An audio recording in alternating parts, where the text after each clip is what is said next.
समृद्ध बनने की असीम शक्ति, इसका 5वां चैप्टर, प्रार्थना करके अमीर कैसे बने। इसमें हम पढ़ रहे हैं, आप सुन रहे हैं और इसको आप जीवन में उतार रहे हैं। तो आइए पढ़ते हैं। अगला हमें जोसेफ मर्फी क्या सिखा रहे हैं। उसका निवेश कई गुना हो गया। इस तरह से हुआ, पढ़ते हैं ध्यान से।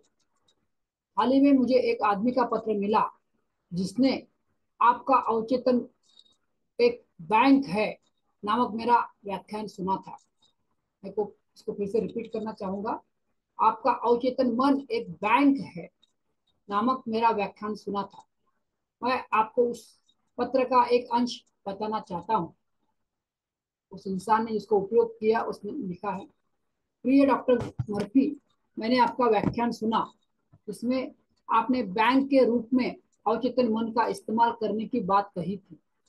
मैंने पहले कभी इस तरह से नहीं सोचा था, लेकिन अचानक मुझे एहसास हुआ कि मेरे विचार, मानसिक चित्र, मनोदशा और नजरिया अवचेतन में किए गए निवेश है, यानी इन्वेस्टमेंट है। क्या क्या है, इन 4 शब्दों को मैं फिर से पढ़ता हूँ, आप लिख लीजिए और इसको यूज करना शुरू कर दीजिए। क्या क्या 4 शब्द है। विचार, मेरे विचार, आप जो सोचते हैं 60,000 विचार आते हैं। मानसिक चित्र, जिसका हम इमेज बनाते हैं। मनोदशा, मानव के जो भाव रहते हैं। और नजरिया, सकारात्मक नजरिया या पॉजिटिव नजरिया, ये अवचेतन मन में किए गए निवेश यानी इन्वेस्टमेंट है। मुझे ये समझ में आ गया है कि मैं घटिया विचारक हूँ।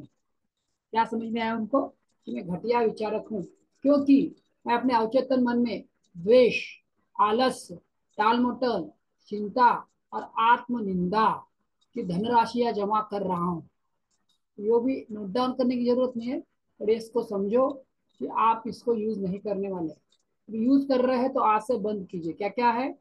द्वेष, आलस्य, टालना मटोलना, चिंता और आत्मनिंदा, इसकी धनराशियां जमा नहीं करनी है। दरअसल मेरे अवचेतन मन ने इन सभी नकारात्मक चीजों को कई गुना कर दिया और आंसर की वजह से मुझे अस्पताल पहुंचा देगा।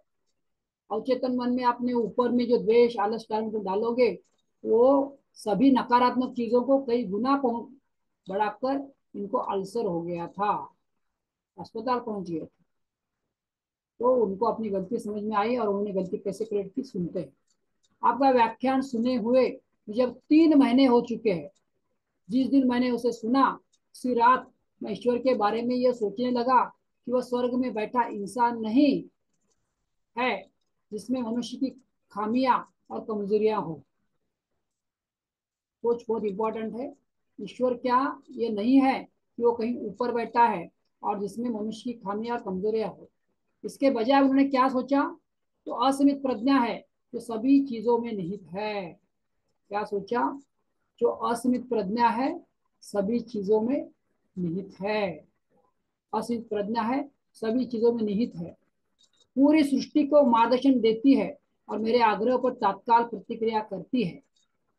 तो जैसे सोचना शुरू किया, क्या हुआ आगे सुनते हैं।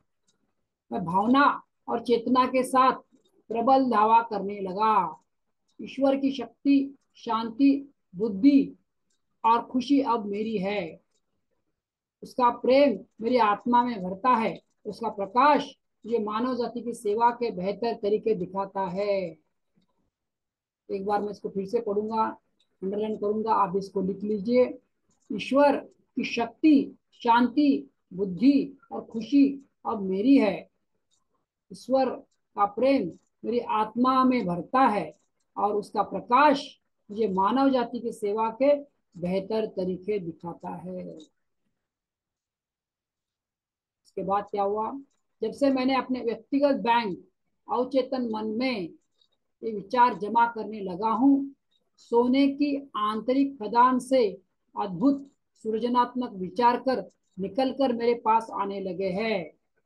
क्या है व्यक्तिगत बैंक और आंतरिक खदान, क्या है आपका अवचेतन मन।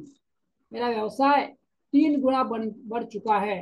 मैं स्वस्थ, खुशी, खुश, सुखी और ईश्वर की हंसी से ओतप्रोत हूँ। यह अद्भुत है। हाँ दोस्तों, ऐसा ही होता है।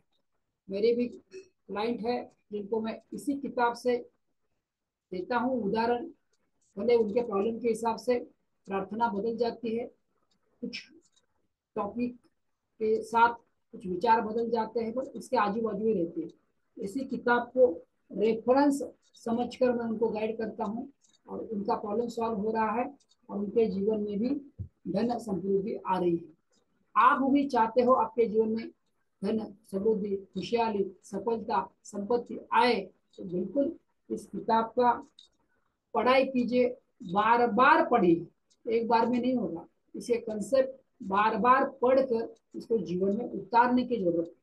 अगर आप मेरी मदद चाहते हो तो आप मेरे से कांटेक्ट कर सकते हो। मेरा नंबर 7710840424। मेरा प्रयास आपको अच्छा लग रहा है तो इसको ज़्यादा से ज़्यादा लोगों तक पहुंचाइए। हमारे चैनल को सब्सक्राइब नहीं किया तो हमारे चैनल को सब्सक्राइब कीजिए।